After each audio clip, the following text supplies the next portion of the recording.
Hey guys, my name's Landon, and you guys may have seen me on Spark to Fire.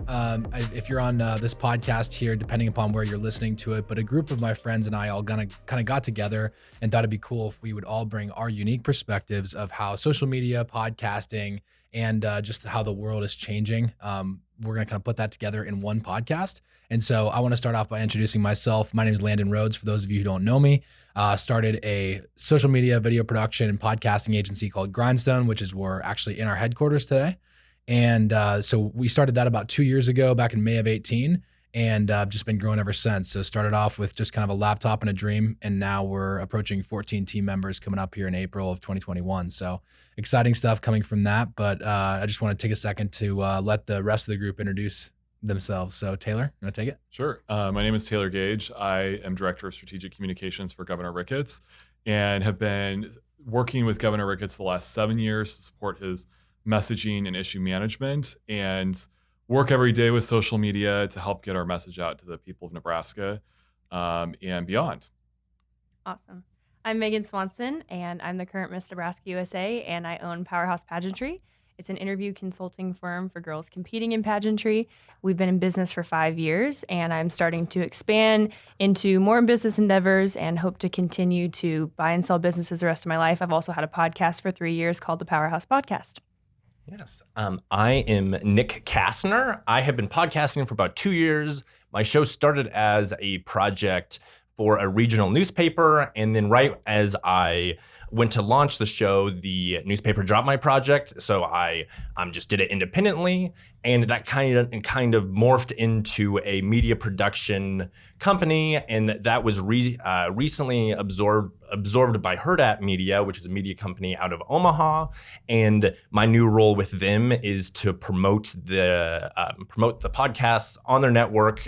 They have about 60 shows now. Some regional specific, others are national audiences. So, and I use social media very, very intensely in doing that. So yeah.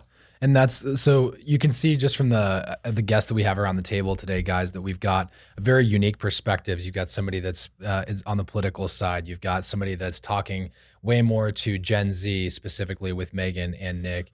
Like you guys are spending a lot of time on TikTok. You're spending a lot of time on Instagram, where like our businesses are all kind of doing different things and we all have unique perspectives. So I want to like basically go through the bullet points that we're going to talk about today, and then we'll start with number one. So the first thing we're going to talk about is the goodness of social media. There's constantly negativity being thrown around about social media, but one thing that people like to forget about is the fact that we're all on it all the time. Yeah. There must be something good about it. Okay, good. We got that out of the way. Number two, we're going to talk about best practices and goals when you're approaching social media. Number three, we're going to talk about emerging platforms. Number four, we're going to talk about fleeting attention and how certain platforms are becoming more censored and what that looks like in the future. And finally, we're going to talk about our vision for social media and how it's going to change year to year, kind of from 2021 and beyond. So I want to open up the conversation first about the goodness of social media.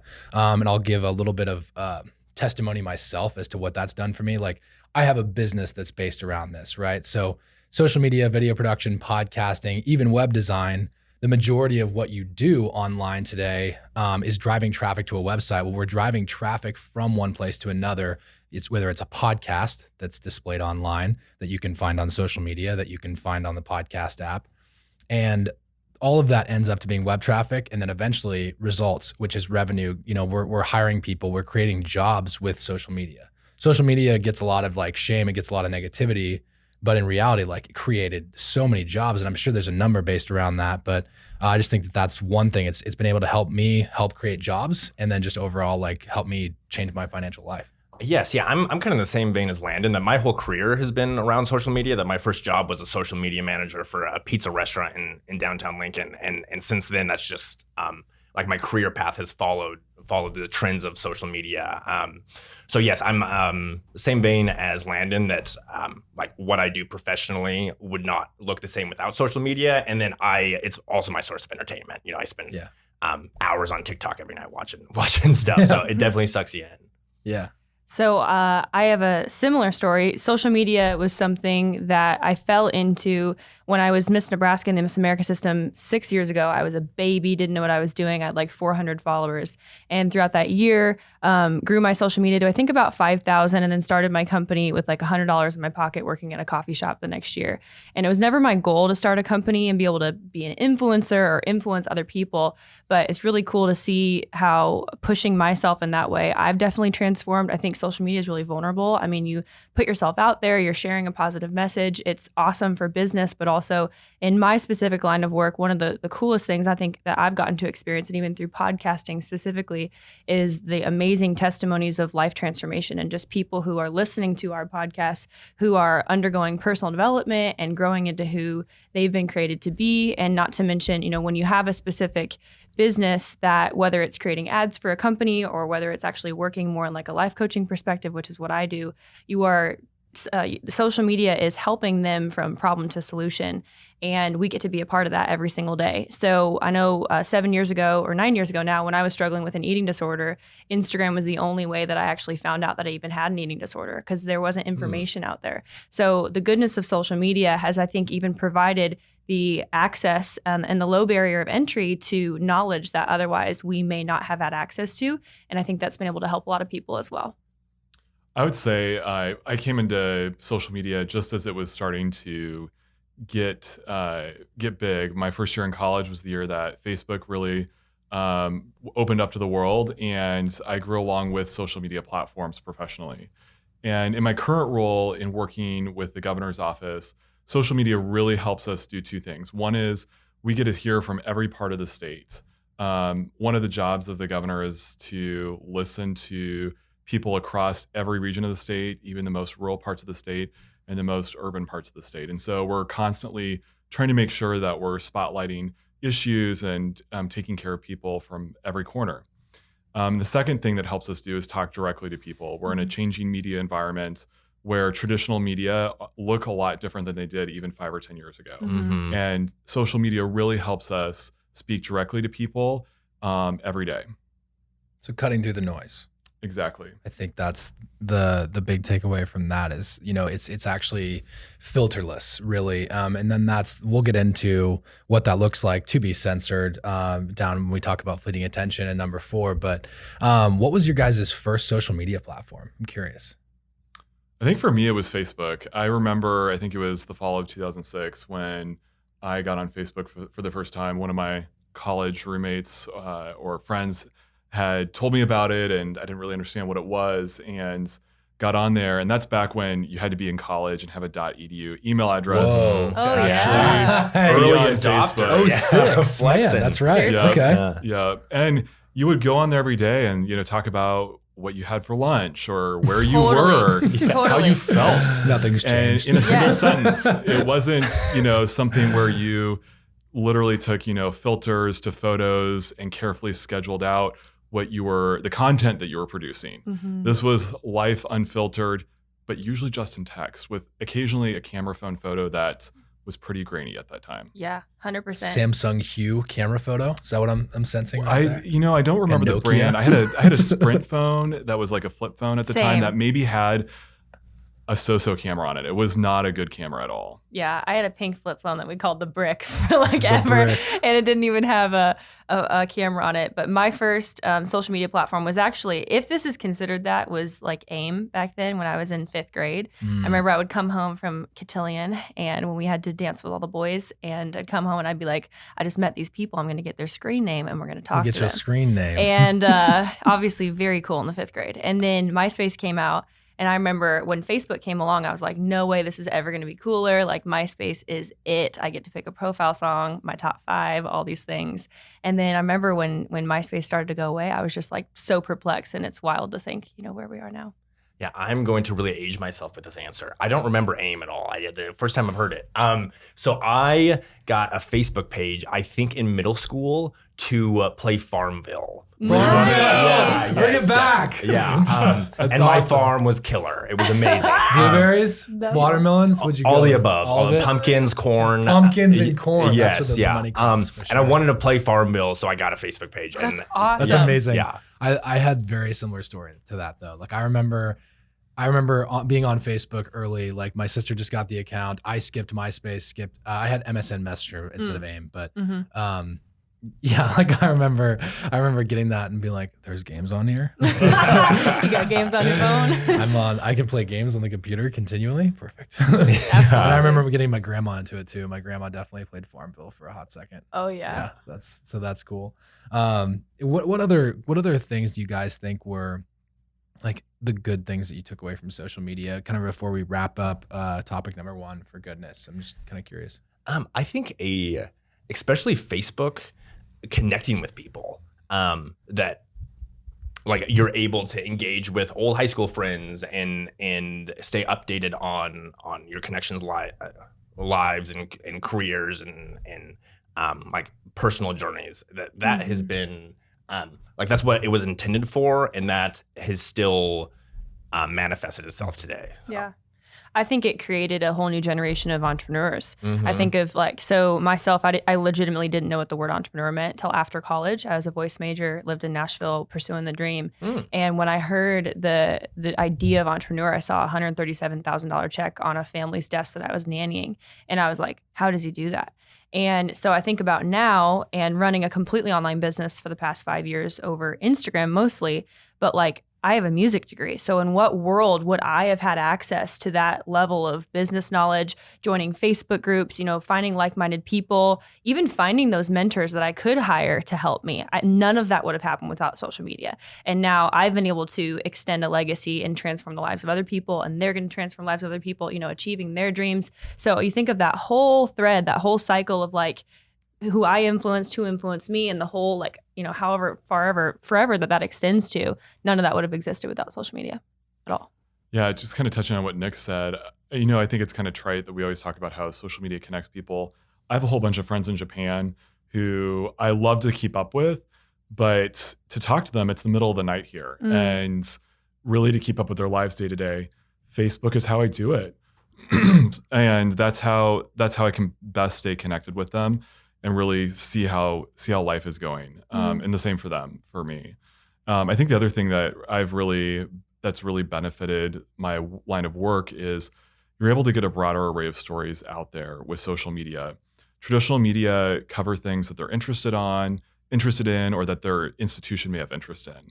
And Facebook and Twitter really helped level the playing field and allowed you to really deliver the content and deliver stories around people's interests that may not always center on what traditional media outlets have wanted to put a focus on. Absolutely. And the delivering it directly to the constituent, I'm sure that aspect has completely changed all political communications in the last decade, that you're not going through like television or like the traditional media that whatever message you want, you can deliver it. Yeah. And on the flip side, when something does well on social media, it does turn into news now. And so you're seeing more and more of that in how much journalists use Twitter in particular to help develop their reporting, because they're watching that. They're on these platforms just like you and me.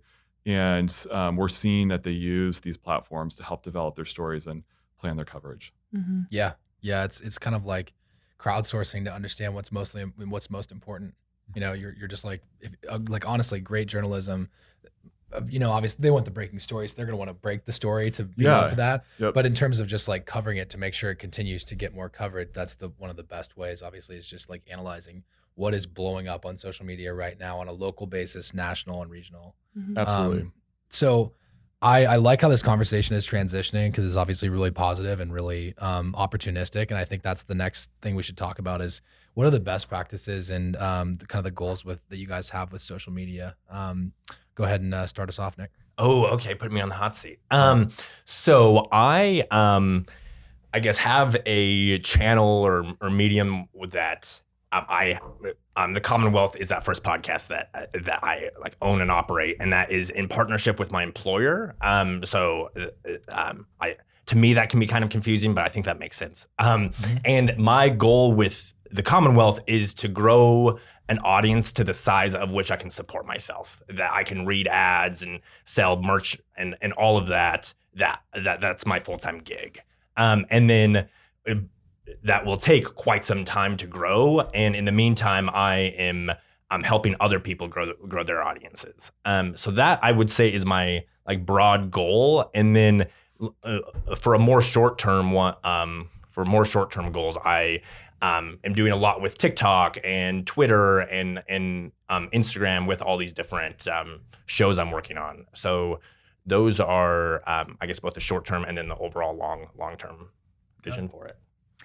I have a lot of goals when it comes to social media. Actually, Landon and I were geeking out over some stuff yesterday of even just Omaha, and we found this like gold mine of different influencers that were like, these people live here? Like all these people with hundreds of thousands of followers. And so sometimes even just doing research of what's in your own backyard, it's so cool to watch other people thriving and other people in niches that maybe you have absolutely no natural connection to yourself, but they're like so passionate about it. Like I saw a girl who's like this killer quilter, and I'm like, get down with your bad self. Like I can't do any of that, 14,000 followers. Literally, and like 90,000. And I'm like, Omaha, like how do I not know you, And so that's a whole different conversation. I just think how, people can really make a living for themselves, like you're talking about, through being passionate about something. And that's kind of my first point is I think a really great way that I have been able to grow and just enjoyed growing my social media following is I've just really tried to be authentic throughout the process. And I think that's something that we've actually really seen during quarantine. I think why TikTok blew up so much is because families a lot of times capitalized on what was going on. And again, it lowered that barrier to entry again of like us getting to see celebrities in their home and like, what do they do? And what do they look like without makeup on? And all these different things. I very much think that the consumer is getting smarter and smarter and smarter. And they don't want this like polished, like fake advertisement anymore. I talk with a lot of my girls even that I coach about how they might have 3,000 to 5,000 followers and they can start getting brand deals even now and getting free product or even getting paid because the trust level of people who are micro influencers actually have a lot more clout sometimes than the ones with millions of followers because people are like, oh, that's the sugar bear hair again. That's the whatever. Like that seems fake to me. And consumers really, really want the real. So I'm trying to promote that in my own company. That's very much who I am as a person. Even in the pageant world, like I have makeup on like maybe 1 to 2 days a week. And I had somebody message me the other day like, oh my gosh, this is so counterintuitive. Like you're not what I thought a pageant girl was. And I'm like, good, because now it gives, you an implementation to be able to hear what I have to say, not just what I look like. And I think we can do that in a lot of different industries to make headway. For my work in the governor's office, we're really focused on a couple things. One is making sure that we're relating the work of the state to the everyday concerns of Nebraskans. And so this week we're focused on a number of things ranging from whether it's vaccine deployment to we're celebrating supermarket employee week. And there's a constant different churn of themes, whether it's on a daily or weekly basis that you're going to see. And it really helps us get more dimension to the different subsets of audiences across the state that have significant concerns, but concerns that maybe aren't always covered by traditional media just because of lack of space or lack of bandwidth when it comes to the traditional outlets that you would read or watch. The other thing we're really focused on, and I'll talk more about this later, is diversifying. In this ever-changing world of social media, we're really working to make sure that we're diversifying the platforms that we're on and also making sure that we are talking to traditional media, using email properly, to make sure that we're reaching all Nebraskans across the state. Really, because what you're seeing is more and more, I think, a fragmenting of how many people are on each platform, and you're finding people are migrating to different platforms to meet the needs and the goals they're searching for.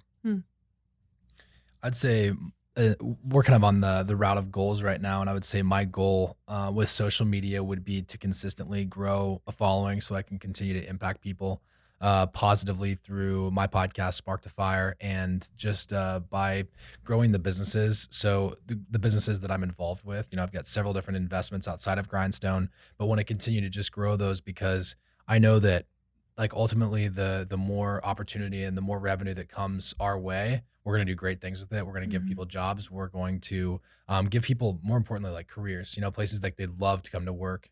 And I think that ultimately, like, that is the end goal of what I want to get accomplished with the social media, is just impacting more people, giving people a great place to work, and then also just like helping grow our clients' businesses. Ultimately, like, that's the polished goal of it. And then personally, it's just building an audience so that I can, can go speak eventually, go to, but no one cares until you have clout. And that's a really important takeaway for anybody that wants to grow a podcast, anybody that wants to, go be a public speaker. Like, nobody cares about anything of what you've done until you've got clout. And that means going through the trials of interviewing like 50, 100, 200 people, before you're getting to that point to where somebody that maybe wouldn't have looked at you before will come back and be like, yep, I'll do your podcast. You've had 200 to practice on. At the baseline level. And then it gets even more aggressive, I would say, in the business level, when you're trying to give business advice, when you're trying to be a consultant somewhere. They're going to want to see those really tangible results. And I think social media is a really good way to showcase those humbly without like sounding, coming off as braggadocious or something like that, but more just like giving your customers an opportunity to talk about how great you are via testimonials. I think those are some things that I really want to continue to make a goal in my life for social.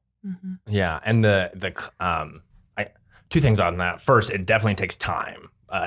Building an audience is most of the time, it doesn't happen overnight. And then Megan, question for you. So I think of like the pageant world is super like polished. When you go and advise people on like being their authentic self, what advice do you give to kind of remove some of that polish and like accomplish that? I'm so glad you asked. So I deal specifically with the interview portion of competition and on-stage questions. So I literally am like the coach, making sure you don't end up on YouTube tomorrow. Okay. And so what I tell girls, and this is good for anybody listening, just if you're building a personal brand or you're the CEO of a company, whatever. Again, the consumers are getting smarter. So in our case, a judge, I always talk about how pageants are like dating. Business is also like dating. You don't walk in and, say you're on a first date and this guy sits down and he's like, I went to Harvard, right? And he's like telling you his whole laundry list of all these accomplishments, but he never actually lets his guard down, never is vulnerable with you, never actually asks you the questions that you want to be asked, shows interest. It's just, I'm all buttoned up and my resume says that I'm perfect, but I leave like literally hating you and never wanting to see you again. Yeah. So I tell my pageant girls that too. And I'm like, yo, when you have like 10 minutes or sometimes 2 minutes with a judge, or this is in business, right? Or in social media, you have a 1-minute reel or 30-second reel, 1-minute TikTok. Your actual vulnerability is what breeds connection. And you being your authentic self, it doesn't matter if I'm like, I got a 4.2 GPA, I started this nonprofit when I was 7 years old, all these different things, because pageant girls are super, super successful. I've helped like 16-year-olds that are starting nonprofits. Like, they're amazing. But still at the end of the day, I'm like, so is everybody else you're competing against. So when you actually present your authentic self and there's only one version of you and you have the only, there's only one of your story, when you're actually real about that, that's what cuts through and actually shows you who your audience is. That's how you make the judges like you. And so I've really, really enjoyed translating that to social media and teaching people how to build their personal brands. And I call it polarization factor. So the strength of a magnet is actually that it has a positive and a negative side. It's not that it's kind of positive and like kind of negative. No, it's absolutely positive. And when it finds that other negative attraction, you know exactly what that's supposed to go with, right? And we need to do that on social media as well. And the neutrality is where people are like, no, I don't really have an opinion if I should follow you or not. I don't know. So I always tell people, actually be polarizing. It's how you find your tribe. And how do you develop that? And even if you could share your personal example, because I'm sure you have that written down. Yeah, I mean that's like a whole, probably another 60-minute conversation. That's what people pay me the big bucks for. Yeah. PowerhousePageantry.com. But I share a lot of that on my podcast. So a lot of it has to do with learning how to be a doer, not just a reader. I think a lot of times we think that learning equals action, and it's not. Those are two different things. Mm-hmm. And then just a lot of testing. Like, you have to get comfortable with failing. You have to get comfortable with the fact that your first IG Live is going to suck, and 3 people are going to watch it, and you're going to get 0 feedback. But in that process, you're testing your process, you're growing your credibility, you're getting results, and failure isn't good or bad, it's just results. So if you continue to get those results, then you'll have a bunch of them. And then if you have good people around you who are saying, hey bro, this maybe ain't it for you, this isn't your gift, your genius zone, you'll continue to find what is. And I think your brand kind of develops on its own. Interesting. Very insightful. Really good. Yeah. I love what you said, specifically about polarization. Mm-hmm. I so believe in that. I don't practice that near enough. And that's something that I'm going to try and do a little bit better job of with my social media, is really not being afraid to just like say, honestly, if you're not my people, like, get away from me. There's It's enough fine. people. There's like There's 8 enough- billion there's people in enough- the world. there's enough people, yeah. Almost. And I think, someone was talking about like what our former president was really good at is becoming polarizing. Mhm. Like, there's no question that like, love him or hate him, there was never in between for Right. people. Yeah. And then you could probably segment that down to policy comparatively to political action or how he treated Twitter. But like, I think that was a really good point, is like polarization is probably going to be like how people should approach. They should be approaching it a little bit more like that than they used to, because 100%. not that I'm going to say you need to go out there and you need to be an absolute psycho on Mhm. social media, but you Mhm. do need to like stand for something. And I Mhm. think that's what it comes down to for a better strategy in 2021 overall. Mhm. That's not, like, that's a really nice, like, outside feeling perspective. But Mhm. what advice do you guys have from a tactical standpoint on social media? Yeah, so Megan just touched on this. And my big thing is start. If you want to have a career in podcasting, you have to start making a podcast. If you want to have a music career, you have to make music. And you're at the start, it won't be very good, but you'll learn and tweak and grow along the way. And then when you look back on the journey, you'll think, oh, at the start I sucked, but I am here today because I started. This might be something that other people disagree with, which is totally cool with me. But one thing I really wish I would have done earlier was hire the right mentors. And the right mentors are going to be expensive, but work at a coffee shop, work 2 jobs, work your job during the day and your dream at night. And it's worth it. I mean, if you can gain access to the people, which I think we're going to talk about Clubhouse later, is one of the greatest things about Clubhouse, right? A blessing and a curse, because you can go 23 hours a day on that thing. But if you can find access, which again is what social media does, especially during quarantine. I DM'd so many people who have like over 100,000 followers and were on my podcast just because they're bored at home, like seizing on an opportunity, taking action, literally the easiest thing I've ever done. And some of my heroes, I stayed at one of their houses in Florida last week, and like crazy, didn't even know them a year ago. That's a whole different story. But just finding those mentors and being willing to have a vision for what you want and knowing that they're the answer from problem to solution. And if they've already done what you want to do, why would you try and reinvent the wheel? It's worth the $5,000 that you're going to spend. And I've even spent $5,000 on my first mentor, ran off with my money. And it was terrible. I was 23 years old, spent my some of my life insurance, the bonds that my grandparents had saved up for me. They had just passed away. It was horrible. But, am I going to sink or swim? Am I going to be like, well, entrepreneurship doesn't work? Or am I going to be like, yo, maybe that was a dumb decision because you're 23. And we kept going. And now I had 2 other mentors that are amazing. And I've more than made my money back, which everybody will if you continue to take action. So, Yeah. Well, I guess I would just say one of the most important things in my world is to have substance. If you go through almost any political figure or public figure's page, and you look at what performs well, and it's not going to be 100% consistent, but look at what performs well, you're going to see that when people take a stand that has substance behind it, that So it's going to good. perform well on social media. And when you take that time to develop your brand around, particularly if you're a political figure, you're going to have key issues that people are going to identify you with, and you take time to develop that over time, you're going to see that start to ring true with your following more and more and more. And so if you just go look through governors from across the nation, and it's true across party lines, it's not true just for one party or the other, but you'll see that folks who are substantive and have identified their top 5 issues that they're going to take on, that they're going to do really well when they go to those issues on social media. Taylor, that So was the good. biggest word that was said on this podcast, in this podcast room ever. That was really good. Oh, What word? Wait, what Yeah, I word? missed it. Substantive. Oh, Substantive. okay. Substantive. I'm not even going to try to repeat it. Yeah. I just had to break the ice with that a little bit. I love But no, it. I think you're really right about that. It's the people with substance, and the people that are willing to make a stand, but also have substance behind what you're saying. Yep. If you make a stand and no one trusts you and you have nothing behind you, what's Yeah. the point? But when you stand on that ground and you plant your flag there, there's got to be a reason for that. You got to know who you are. Yeah. You got Yeah. to know who you are, and I Yeah. think that's we're giving tactical advice around social media right now, and I think that understanding your audience is something that is kind of a buzz phrase that gets thrown out a lot. Like, you really do need to get your audience, but I don't think people take near enough time to really dissect them and understand really what do they care about? And then that Yes. comes down to like analytics. When you're looking at your platform, like, okay, that post overperformed. I think we need to do a better job of like asking ourselves why. Why Yep. did it overperform? Was it timing? Was it really good creative? Was it because it was a Facebook, or excuse me, was it because it was a tall vertical video with, like FaceTime video? Was it because I put captions on it? It was my podcast short form video. Was it purely content? And no matter how I put it out there, it would have won. Yeah. I think those are the questions you have to ask yourself from a like quantitative perspective, and then qualitative ask, okay, what did I talk about and how was my delivery? Mhm. And then how do I continue to emulate that delivery? Like I just watched Nick's video the other day where he had single point captions. So with every single word he said, he had one word on the screen, but they're like boom, boom, boom, boom, boom, like as you talk.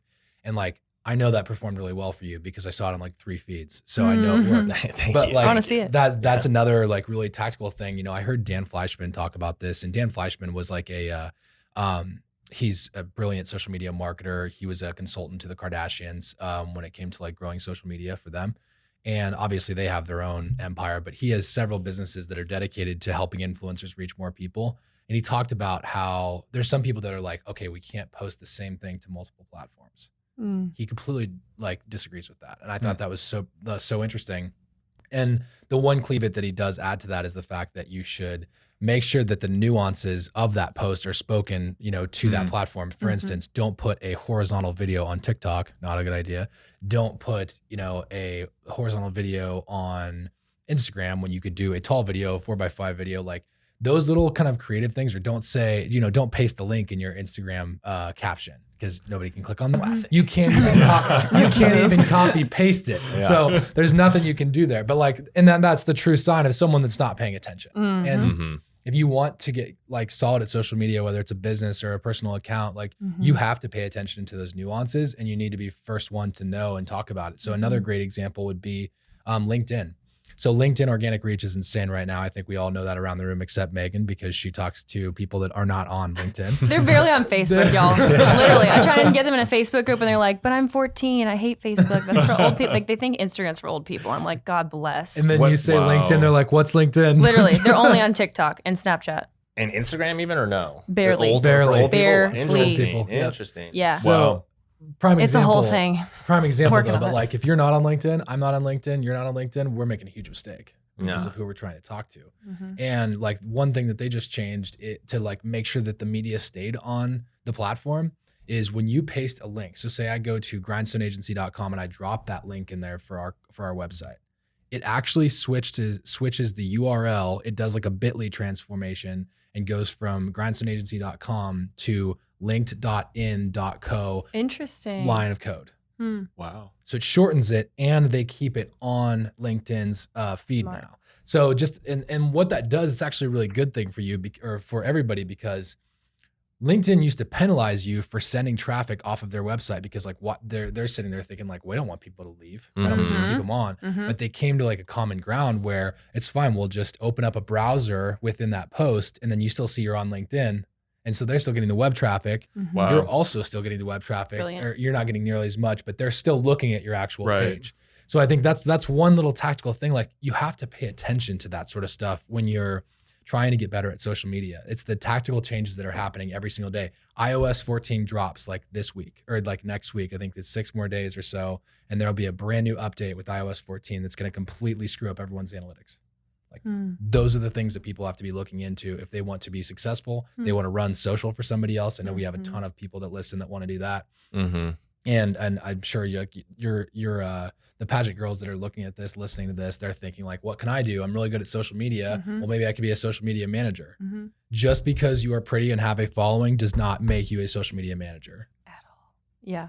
Like you're a dude and you have 6-pack abs does not matter. That does not make you a social media manager because you built a following. You have to have tactical knowledge of like what is going to help other people grow, not just myself grow. Yep. Yeah. And if I can add to that, so backing up a couple steps though to encourage people who might be on very different parts of their journey. So maybe you're watching this and you've not started a business yet. You're still in college. You have dreams. You're like, I know I'm not called to college. I don't want to waste 120 grand on something. I don't know what I want to do, but what the heck do I do and how do I get started? Talking kind of back to learning how to take action, identity, those kinds of things. I would encourage people that don't allow the barrier of I don't know everything to paralyze you from taking action, because massive imperfect action is the way that you learn everything and anything. So you are going to make mistakes on the link that you put at the bottom of the thing. That's how you learn, right? Somebody messages you and you're like, you spelled this wrong, you did this wrong, you whatever. Learning how to take feedback, learning how to take constructive criticism, learning how to be wrong are all things that successful people become very comfortable with. And they learn to have a stronger backbone than their wishbone. You know, that kind of a thing where you have so many people, even in Gen Z today, that are like, oh, this looks awesome. My friend Tommy got famous on TikTok tomorrow, so now that's my new life goal. Well, I was listening to actually the #1 TikToker like ever, who's like 18 and owns like 100 businesses already. Who is that? And his name's Josh something. Richards. Love Josh Richards. Yeah. So, and he was talking about what he had to do and how hard he hustled and literally the tactical side of everything. Yeah. And he hired his sister, who is 2 years older than him, to literally go in a bunch of comments and comment on all the most famous TikTokers in their comment section, and he would comment and like them, and it was totally, you know, whatever, for like months. And then finally he blew up to a positioning where he didn't have to. But still, he took thousands of tiny little actions all the time. And then eventually that has a snowball effect and you continue to learn. And I think if you stay open, then those things happen. And then part 2 of that is I get a lot of girls coming to me all the time that are like, well, I don't even know what I'm interested in. And so what I always encourage them in is I say, what makes you mad? What keeps you up at night? You know, what do you find yourself scrolling through? And I think a lot of times we put a limiter on our brain because they're like, well, this isn't what any of my friends like. This isn't what my family knows anything about. I'm like, well, but are you passionate about it? Does this light a fire in you? And so just taking off any of the boundaries of like, well, I can't make a name for myself in this. Like I said, if the freaking quilter can have 90,000 followers from Omaha, Nebraska, pretty sure you can do anything. I mean, like some of us follow the weirdest people in the world, and sometimes that's actually the easiest thing to blow up, because go become the best in this tiny little micro niche that no one else cares about and get down with your bad self, you know? I have an example of one of the weirdest accounts to follow. I have to find it. Go ahead, Nick. I also think it's helpful at the start thinking about creating something that doesn't already exist. Like what do I want to consume? And that can be a pretty good place to start. And Josh Richards is a pretty good example of this. There are some instances where people posted one TikTok or one tweet and that piece of content went viral and it changed their life overnight. Operate under the assumption that that's not going to happen to you. Right. Yeah. And Josh Richards now has 60 million TikTok followers, I think, and has, you know, the whole line of business, and has a partnership with Barstool. He was a very early adapter on when it was Musical.ly, and for 4 years he grew it to a point that it has 60 million followers, and it did not come like that. Right. Yeah. Great point. Did you find Jan it? Erickson. Do you guys know who that is? I will now. Jan Erickson. He has, let's look at the total follower count. You're talking about things that, 767,000 followers. And his primary business or his primary content stream on Instagram is popping balloons. Wow. Literally. Who Yeah, would've- you've who seen the would've guy known? that like Yeah. swings the axe and it Yeah. pops the balloon. Yeah. We've He's all done seen it because it's insane. And we're That's like, how is he That's that it. famous? That's that guy. He is blue check certified. Yeah, Jan No Erickson. way. Wow. Blue, Oh my. blue check Goals. certified. But like that dude is just weird naturally. He's gonna Yeah. do that whether you're paying attention or not. Right. He just happened to pay attention. Yeah. Super weird dude. Yeah. But he stuck with it. And like if he can stick with something like that, you can come up with something that I mean 1% better than that, and you should be able to build a following, build an audience. And I think I want to like go back and say like I don't discourage people that have a following that want to become social media managers. I think it's the like making sure that there's not some sense of like I know more than a business person Totally. because I've built this following. Yeah. Because there's people on the sad reality of Instagram with people that have a ton of followers, or someone that has 20 million followers on TikTok is if they're not getting paid for like for the actual viewership on their account. There was a lady, I think it was like had like 3 million followers and she was trying to sell a t-shirt and she like sold 10. Yeah. Like has anyone heard that story before? Mhm. Yeah. 3 million Mhm. people, captive audience. But there was so little understanding of how it works with business and how it works with people Mhm. that she was, 100% relying on looks. And it's like, Mhm. it's so much more than that. And Hmm. and so whatever that one thing that you have that's getting all of the attention, whether it's your looks, whether it's, it's comedy, or whether it's, something else that you have, maybe it's the deep level of expertise, Mhm. just keep in mind that that has to translate into business, has to translate to a Mhm. transaction if you actually want to make a career. Yep. Mhm. Yeah. One of the TikTok accounts I manage was just accepted in the Creators Fund last week. TikTok has a handful of accounts that they pay directly for viewership. And on the outside looking in, that seems like the whole like a huge thing to celebrate. And then once I got in the weeds in terms of service, they pay 2 to 3 cents per 1,000 views. So that's really even one of our views had 1.7 million.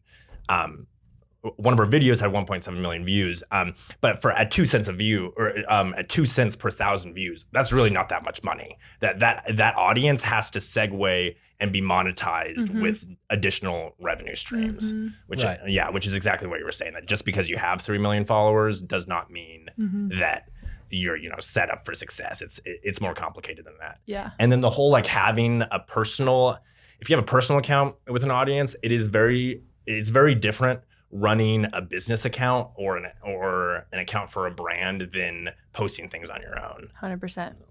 Yep.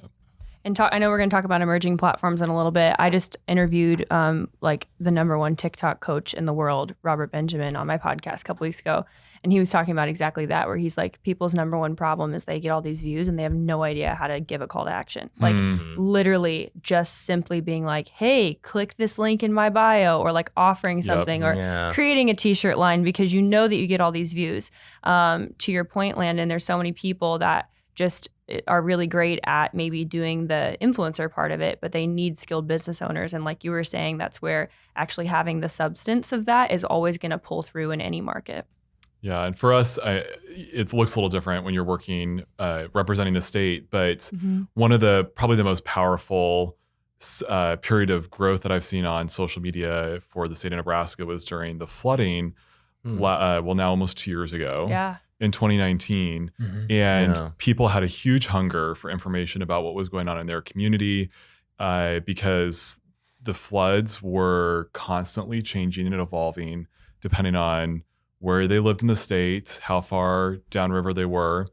And Facebook, honestly, was probably one of the things that not only helped the state share information that kept people safe, but also helped communities and even neighbors do it and helped people identify needs that honestly kept people alive. And so one of the things that we will do, not just when there's a flood, but if we have, say, like an Amber Alert or whatever, we'll ask people to take action. And people do take action when there's a public safety need. And you'll see it happen time and again.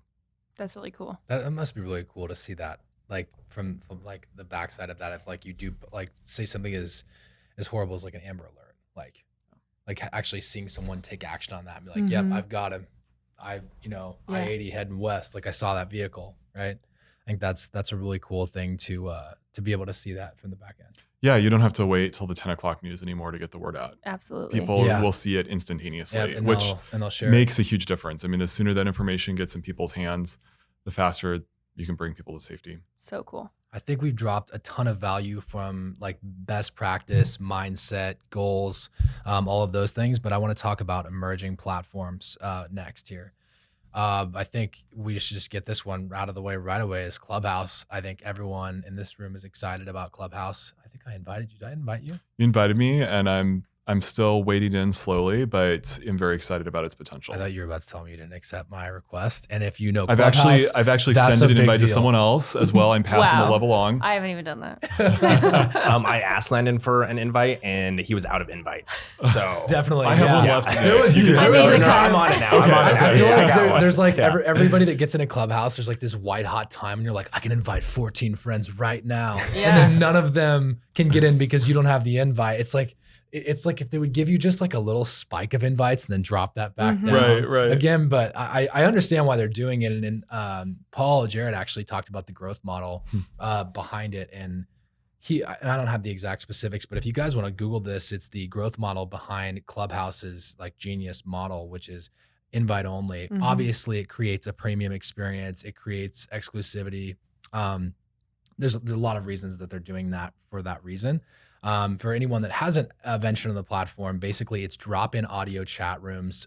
Think of a Facebook group and a podcast, a live podcast or live broadcast show had a baby, and it's just this live chat room of everyone just like talking. Discord is something a lot of people are comparing it to, and basically like it's a chance for people to, and you can pull people in. Imagine going to like a Tony Robbins conference, or, to go see Elon Musk speak, like something that you would pay thousands of dollars for. You can literally just like tune into this app and then hear Elon's voice like you're on a phone call with him. And I think that was a really cool thing for a lot of people, just like the star power of that. But then on a more tactical level, like I legitimately learned things. I was obsessed with Clubhouse for like 5 days straight. And then I realized like the hangover happened, and I'm just like, oh wow, I just wasted 5 days of my life on this platform. And I didn't feel like it was entirely a waste, but I was like typing. I would keep Clubhouse open, and I was like, okay, all right, oh, that's pretty good. And I would get completely distracted. And then I would hop in a room, and I completely get why people want to grow an audience there. It grows quickly. It's awesome. I just like, at this point in my career, I don't feel like, at least, and I want to hear what you guys think, but I don't feel like I have the time to actually put into that for the intention right now. Yeah. I don't know.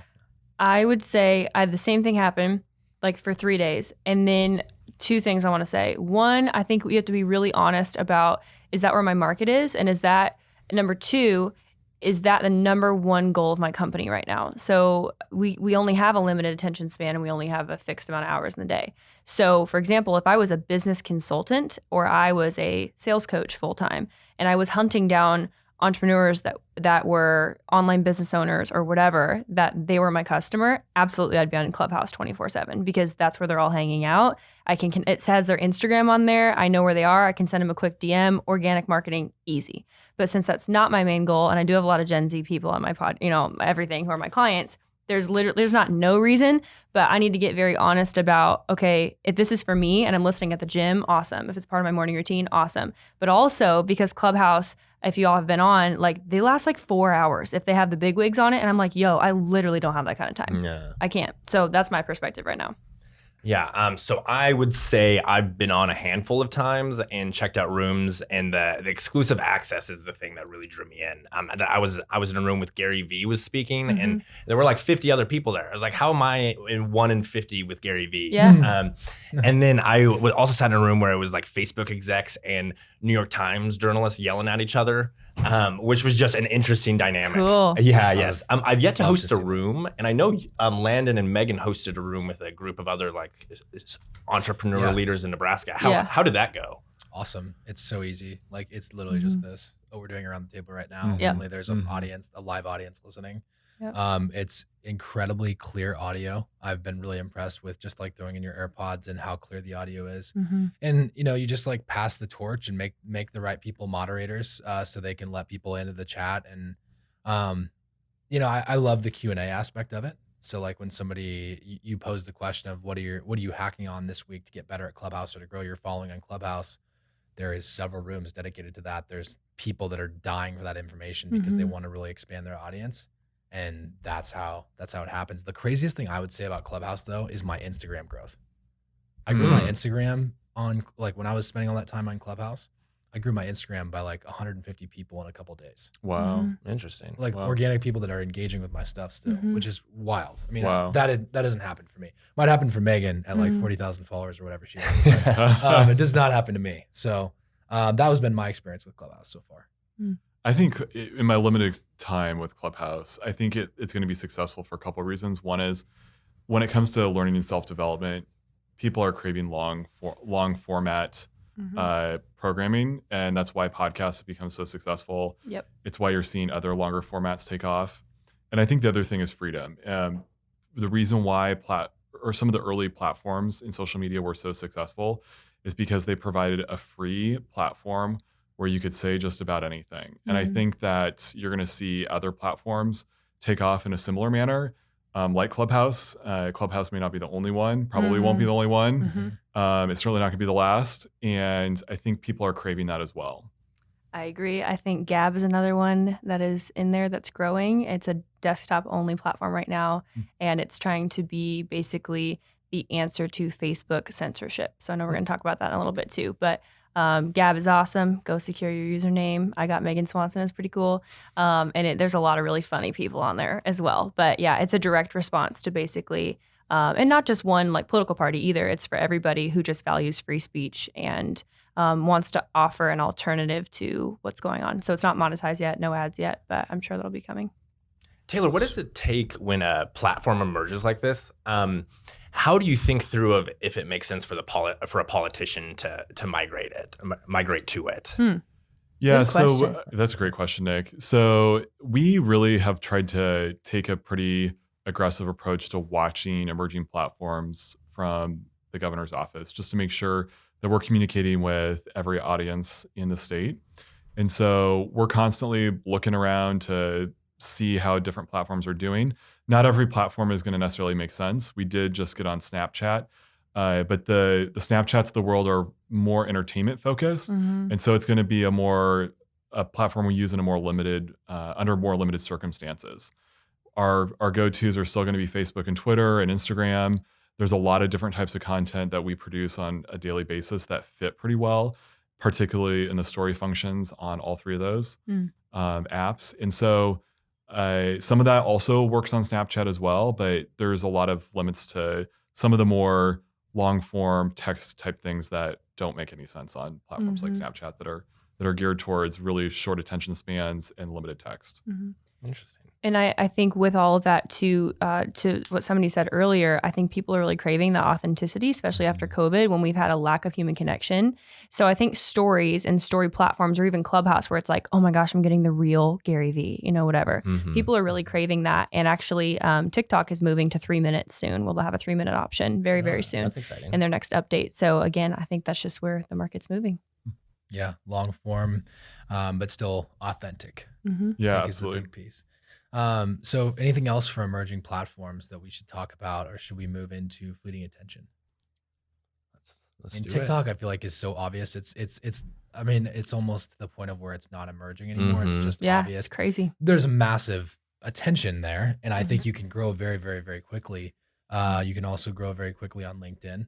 There's emerging opportunities on existing platforms, but emerging platforms, Gab and Clubhouse, I would say, are the top two. Yeah. So moving on to fleeting attention. So If you wanted to cover one more thing, there's actually one more thing we should cover. hit it. And that is the growing popularity of Substack and Twitter's new newsletter that they've put out a function that's mimicking Substack.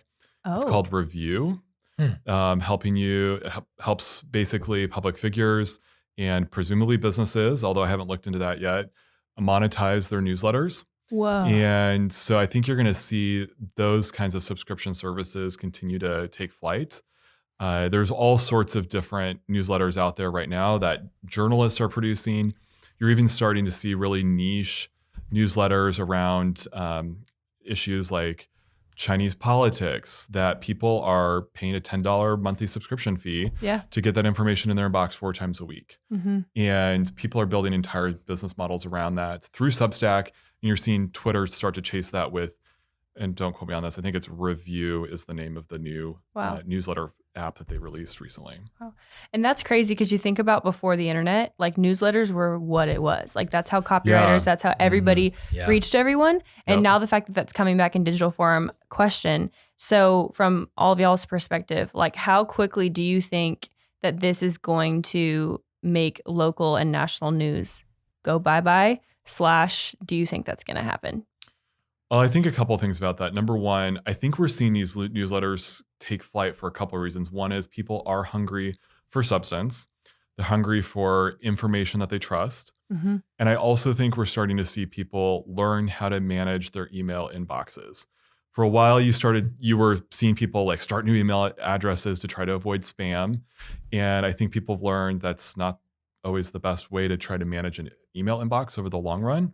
And as people have learned how to manage what's coming in, they're learning how to curate that information. And they're starting to bring in long form information into their email inbox via newsletters, whether it's subscription or you're seeing other types of free newsletters like The Hustle that are delivering 700 word pieces of content every morning in your inbox.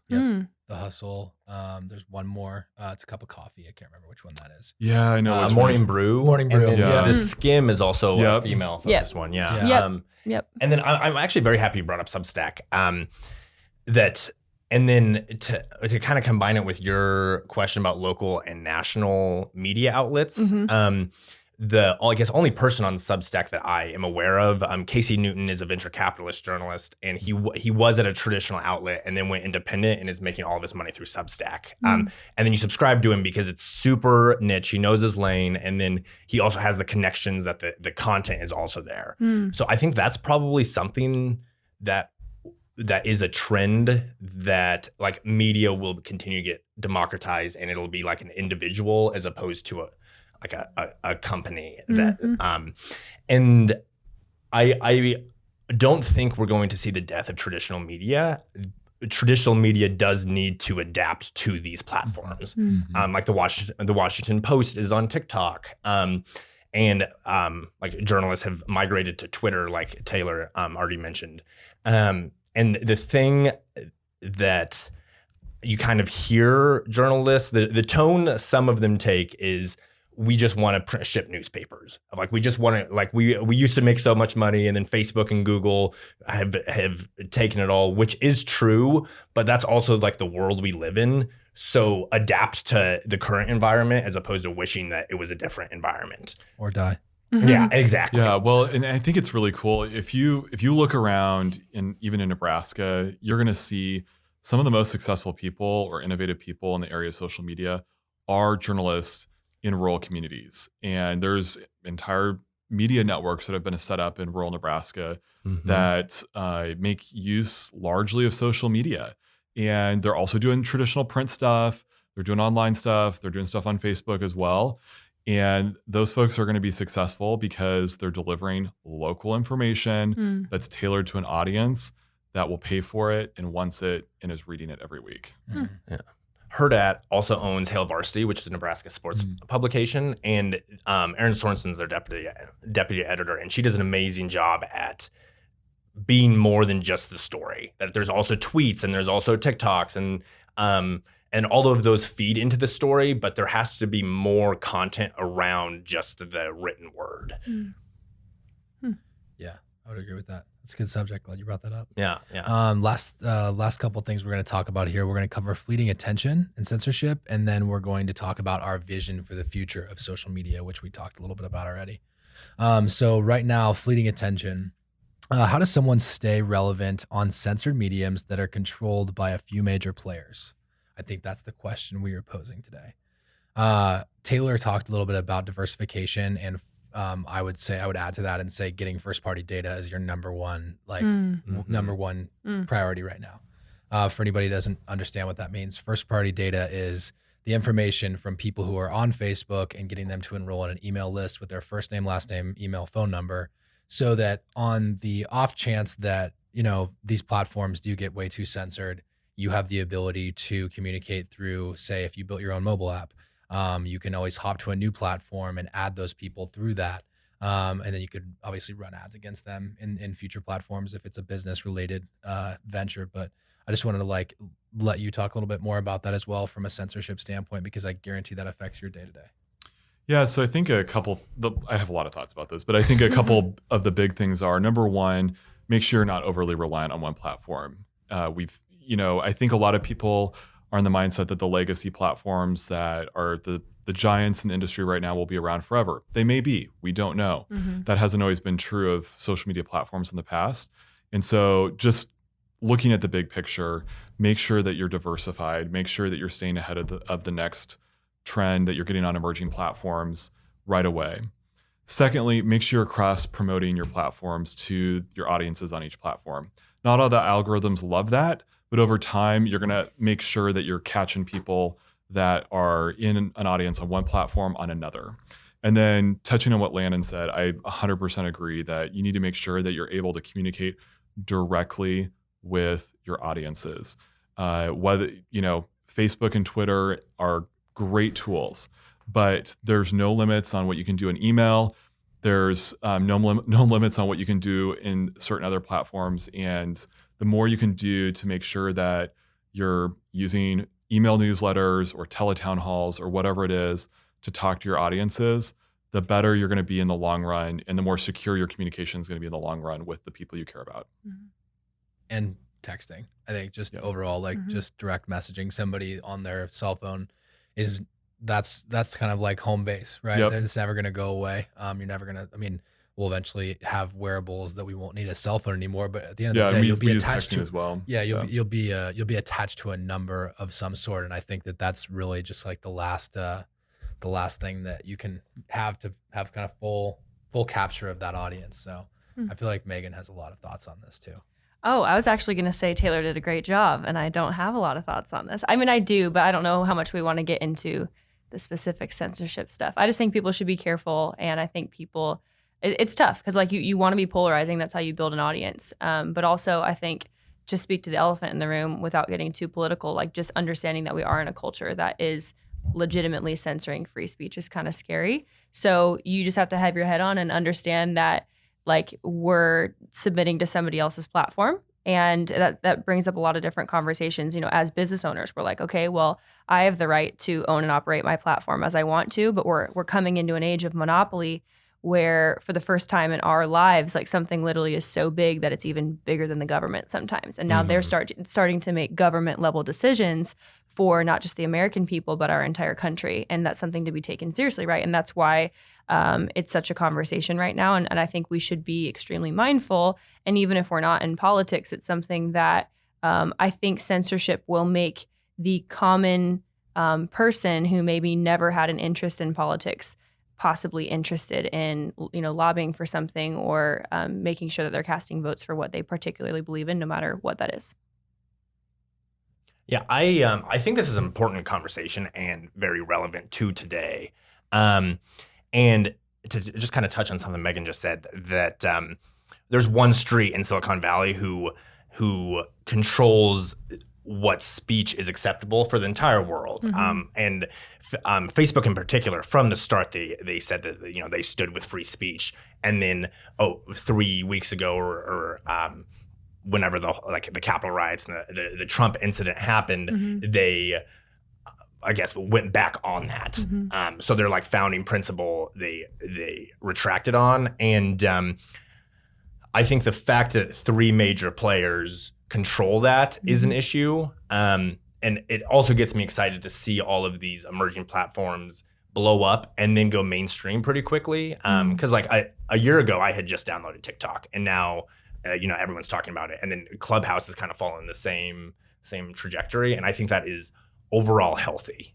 I think just taking this out of the context of the United States and looking at other countries sometimes helps us all think about this and where this is going to go. And I think the future of social media is freedom, as I said before. And if you look at what happened in Hong Kong, when folks in Hong Kong were trying to take on the government, what did they do? They used Telegram, an app that they knew that was secure, that was going to protect their speech, and that wasn't going to work with the government. And this isn't about Telegram. It's about the principles behind a given app and that are guiding that application. And it's, you know, how it treats people and recognizes their dignity and the freedom that they have. And I think you're going to see people move to apps like that when they don't feel like they have that freedom and that their individual dignity or perspective or worldview isn't being respected by that application.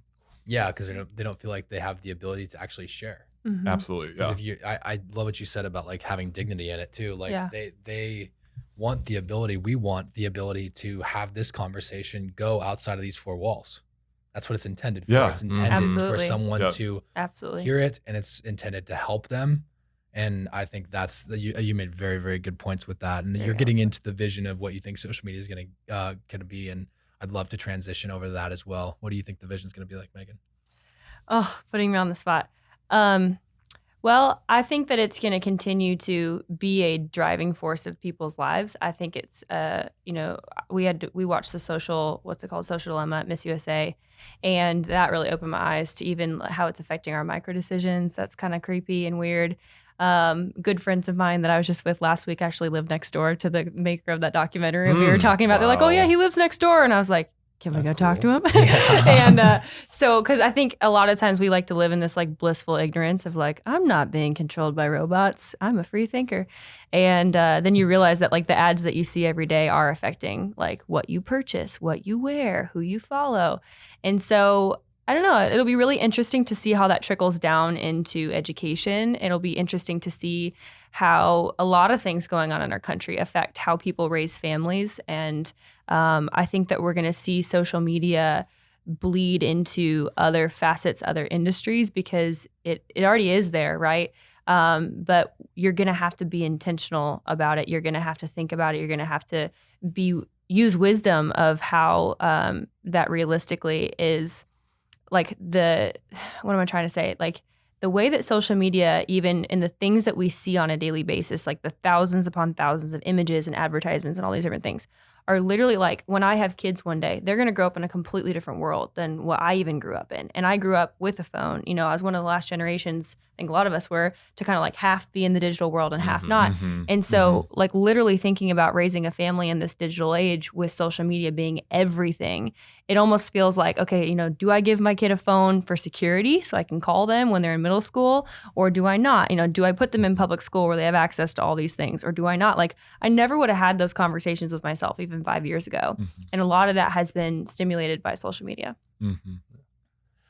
So I think the future of social media is media. And for example, a year ago when the pandemic hit and everyone was stuck at home, my family would plan our day basically around the governor's press conference, and we would stream it on Facebook Live. That's cool. That was just like around 3:00, wasn't it? The press conference would happen. You know and the we exact time. Don't be It bashful. was 2 o'clock. He's like, did you really watch it? Yes. You were right. You were almost right. Yeah, and we stream it on Facebook Live, and traditionally 10 years ago we would have had to wait for the 8:00 news and just heard the sound bites. And the environment, or the media environment, has changed. The governor's not going to stop holding press conferences. It'll just be distributed differently, and that will happen, like Megan said, across almost every single industry. One thing that social media lacks is context. That if you take something out of you can't fit the whole story into 240 characters. And a lot of times people just read the 240 characters and then react, and the reaction may not be aligned with their thoughts after getting the whole picture of the story. So the vision / hope for media consumption, and like a lot of the frustrations, like the whole 3 players controlling free speech for the entire world, that's not really something I can do. Like I can do almost nothing about that. But making sure I have a broader context of the things I'm consuming is very important, and something that I hope people continue to do for years to come. Well put. It's about what you consume. That's what defines your experience on social media. I love it when people like complain about like what they see on social media. It's like, it's probably because you're a negative person. Well, it's probably what you're consuming already. That's what I'm saying. It's showing you more of it. Exactly. It just feeds you more of what you want. That's what that documentary says. So like, literally, you want to be negative. Tony Robbins did a really good job explaining this. Of like happy people, like when crisis hits, when 9/11 hit, happy people got happy, sad people got sad, and like everyone, don't get me wrong, everyone got sad for a short period of time and for a period of time in general. But after that point, people went and continued on with their lives being exactly who they were. People that were mad before stayed mad. People that were sad before stayed sad. And the happy and the optimistic stayed optimistic and happy. And I think that that's a really good thing to think about in your daily life, that social media is no different. You put garbage in, you're going to get garbage out. You look at garbage all day long, all you're going to see is garbage. It's the same reason why I stopped watching the mainstream news. I think there's a lot of people that have done a very similar thing, but you also can't bury your head in the sand. You need to be informed. Yeah. But it's just take that into account, that it's what you're consuming that is largely deciding how you feel throughout your day. Well, it goes back to the age-old principle of you are the average of the 5 people you spend time with and the 5 books you read. And the 5 sources of media you consume. Yeah, so good. You're the average of the 5 feeds you're watching every day, and you're scrolling through. And that's why I have hope, though, is we all get to decide how social media monetizes what they monetize by making decisions about what we click on and making decisions on what we scroll through. And I think one of the resolutions I'm making for this year is once a quarter, I'm going to sit down, just put a reminder on my calendar. I'm going to sit down and I'm going to review where am I going on social media and what am I looking at? That's good. So that way I'm in control of what's popping up in my feed, that it's contributing positively to my self-development, that is contributing positively to my spiritual life, whatever it is, whatever the goals are I want to meet. So good. And I think if we all are more intentional about setting the parameters of what's popping up in our feeds and where we're spending time on the platforms, it'll shape the platforms over time because they're going to want to serve up more of what we're asking it for. But we have to ask for it if we want that. Well put. Dang, that was a really good ending. I think you just had the last clip. Okay, there you go. No, I think that's, does you guys have anything else to add before we close this out? Cool. You got the last one. Really good job. That was awesome. Guys, I appreciate you tuning into this today. This is a really unique setup for all of us. We're all kind of lone riders, and sometimes we'll have one guest, but we rarely get in a room and kind of get 4 very public people behind microphones. So this is a lot of fun. I appreciate you guys obviously coming in, and I appreciate the audience for listening. So what is it? Should I do keep striking? You guys have call to actions as well, at the end of yours? No? So if you know one of us, check everyone else out on social media and just kind of get familiar with all of our work. Yeah, good call. Yeah, yes. You had to put up one big graphic at the end that has 16 16 tiles on it. A combo of all of our logos together. I'll make sure and put it on something appealing like dark tan, because design. But yeah, I'll make sure and we'll link all this stuff in the episode. So make sure you go check out everybody else's podcast, the Nebraska Way podcast as well, with the governor, what he's up to. And he's got some great stuff coming out about Nebraska business owners and just interesting people in Nebraska. So, but yeah, thanks for listening, guys, and have a great rest of your day.